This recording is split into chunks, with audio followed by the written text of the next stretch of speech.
मुब्बा हरिद्वार से लगभग 270 किलोमीटर ऊपर उत्तरकाशी डिस्ट्रिक्ट में एक छोटा और बेहद सुंदर सा गांव, जहां पे आपको आज भी लकड़ी से बने घर दिखेंगे। और यहाँ सिर्फ ये सुंदर घर ही नहीं, बल्कि इन घरों के बाहर ये बेहद खूबसूरत पहाड़ भी दिखेंगे, जिनसे आप नज़रें नहीं हटा पाओगे।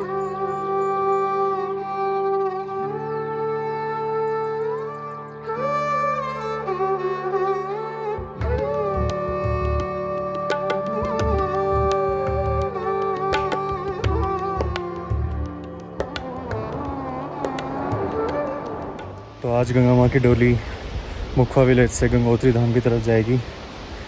और मुखवा विलेज है यहाँ से 4 किलोमीटर दूर। लेकिन ये रास्ता इतना सुंदर है कि मैं पैदल ही निकल गया हूँ।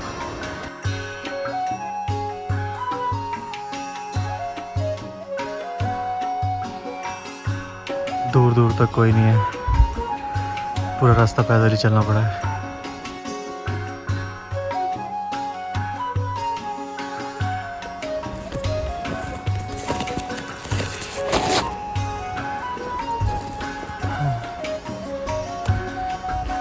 बहुत दूर है, अब नहीं हो पा रहा। वो रहा मंदिर, फाइनली पहुंच गए।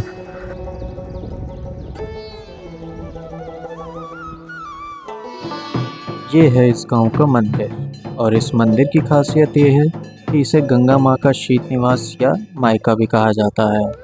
और मैं आज यहाँ के कल्चर को देखने के लिए इतना एक्साइटेड था कि सबसे पहले मैं ही पहुँच गया। जब गंगोत्री धाम के कपाट बंद हो जाते हैं, तब गंगा माँ की डोली को अगले 6 महीने के लिए यहाँ पर लाकर स्थापित कर दिया जाता है। और फिर 6 महीने बाद जब गंगोत्री धाम के कपाट खुलते हैं, तो इसी मंदिर से पूरी पूजा के साथ गंगा माँ की डोली को वापस गंगोत्री ले जाया जाता है। और आज वो दिन है जब गंगा माँ की डोली को वापस गंगोत्री ले जाया जाएगा। तो जब तक मंदिर में डोली तैयार हो रही थी, मैं चला गया कुछ खास लोगों से मिलने। और ये हैं वो खास लोग।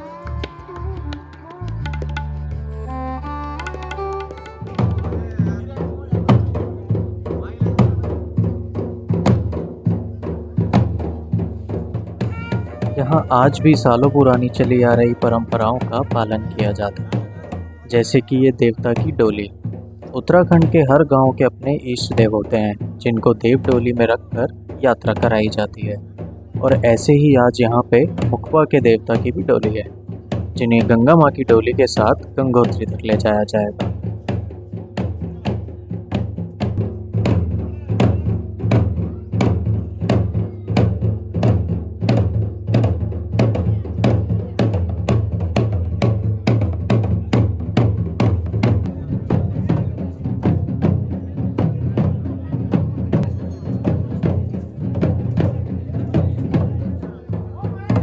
और जो ढोल की आवाज़ आपको सुनाई दे रही है, ये है उत्तराखंड का एक ऑथेंटिक इंस्ट्रूमेंट, जिसे यहाँ के लोग ढोल दमाऊ कहते हैं।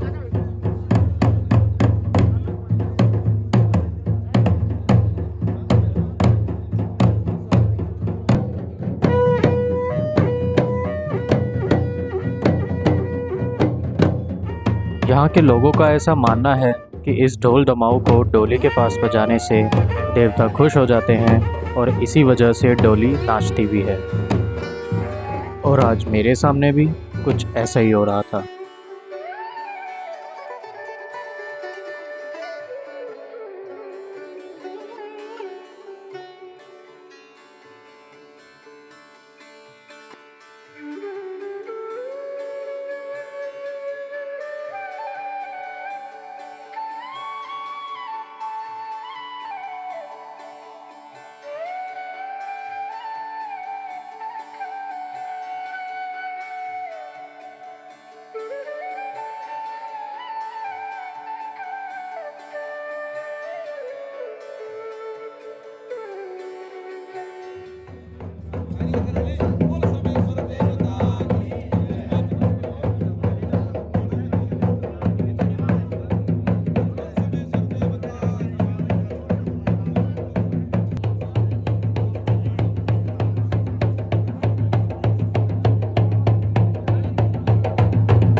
शहर के लोगों के लिए ये कल्चर समझना काफ़ी मुश्किल है, लेकिन उत्तराखंड के लोग इसमें काफ़ी विश्वास रखते हैं। मेरे लिए भी ये अपने सामने से एक्सपीरियंस करना एकदम नया और अलग है, लेकिन ऐसे अलग अलग कल्चर के बारे में जानने और उन्हें समझने के लिए ही तो मैं घूमने निकला था।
और फिर सभी लोग पूजा होने के बाद डोली के साथ मुकबा गांव से निकल पड़े और अब यहाँ से होकर गंगा माँ की डोली को अलग अलग गांव में ले जाया जाएगा और फिर अगले दिन गंगोत्री धाम में गंगा माँ को अगले 6 महीने के लिए फिर से स्थापित कर दिया जाएगा।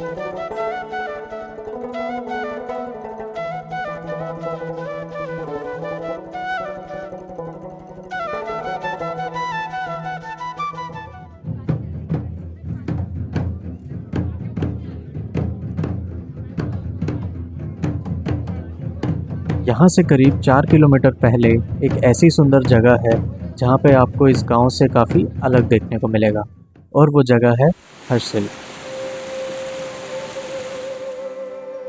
यहाँ पे काफ़ी बिल्डिंग्स को येलो पेंट किया गया है और उन पे कई तरीके की पेंटिंग्स की गई हैं जो यहाँ के कल्चर और यहाँ के रहने वाले लोगों के बारे में है।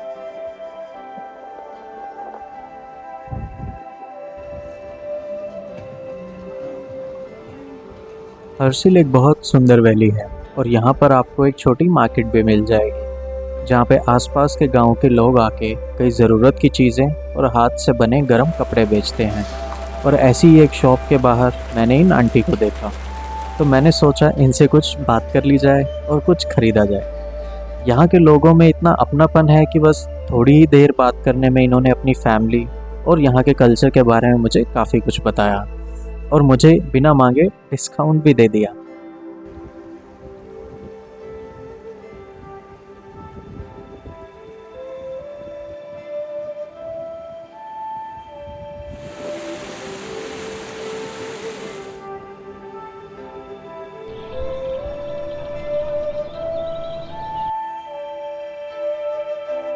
हर्सिल में घूमते घूमते और मंदिर के दर्शन करने के बाद इन सुंदर नज़ारों को देखते हुए मैं पहुंच गया उत्तराखंड के एक और बहुत ही सुंदर से गांव बागोरी में।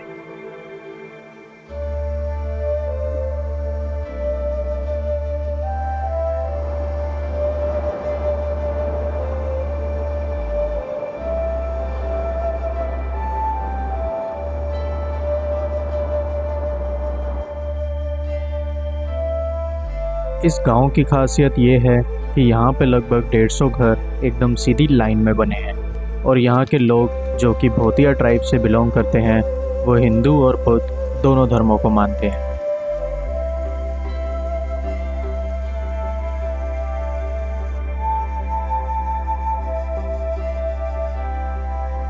ये है तो हर्सिल से बस 1 किलोमीटर दूर, लेकिन ये गांव आपको हर्सिल से एकदम अलग दिखेगा। हर्सिल जहाँ पे काफ़ी सारी बिल्डिंग्स आपको येलो कलर में दिखेंगी, वहीं बागोरी में आपको सिर्फ लकड़ी के बने घर दिखेंगे जिसमें आज भी काफ़ी फैमिलीज रह रही हैं।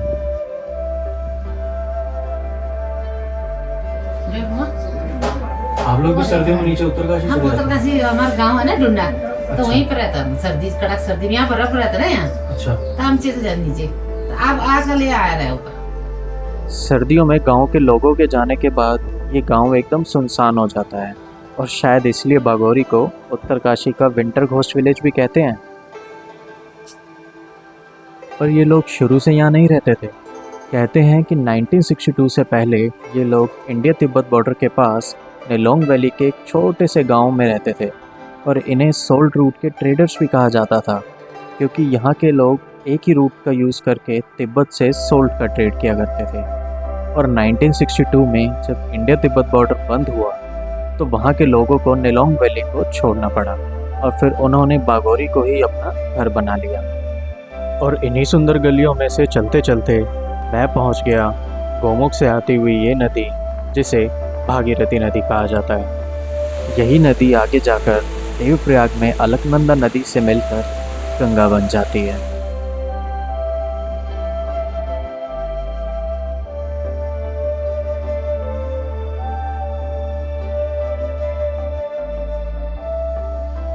यहाँ आके यहाँ के लोगों से बात करके मुझे एहसास हुआ कि पहाड़ों का सुकून शहरों की सुविधाओं से सच में बेहतर है।